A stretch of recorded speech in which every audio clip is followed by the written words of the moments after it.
কে তালের ডাব খাবেন আসেন আমার দ্বারে। কচি কচি ডাব অনেক মজা, চলে আসেন সবাই। এটা তালের ডাব বলা হয়, তালের আড়ি বলা হয়। কে খাবেন সবাই চলে আসেন।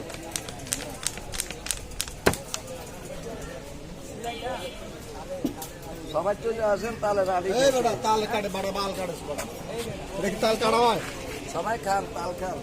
গরমে তালের ডাব কেমন লাগে? আপনার অভিমত কি বলেন? ওরা খাইবে বেড়া কি খুব শেষ গরমের জন্য খুব আরাম। এখানে কতগুলো ভাও লোক বয়ে রয়েছে, কোম্পানি বেতন দেয় আর মানুষদের খুঁজি খুঁজি খায়।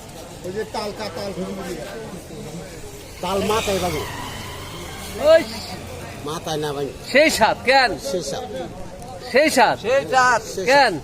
খালি গরমে তালের বিচি খান, সেই স্বাদ। তালের বিচিটা যেমন উলের বিচিটা সেই স্বাদ। আমরা তো আনারস দেন, আনারস খাই, আনারস খাই।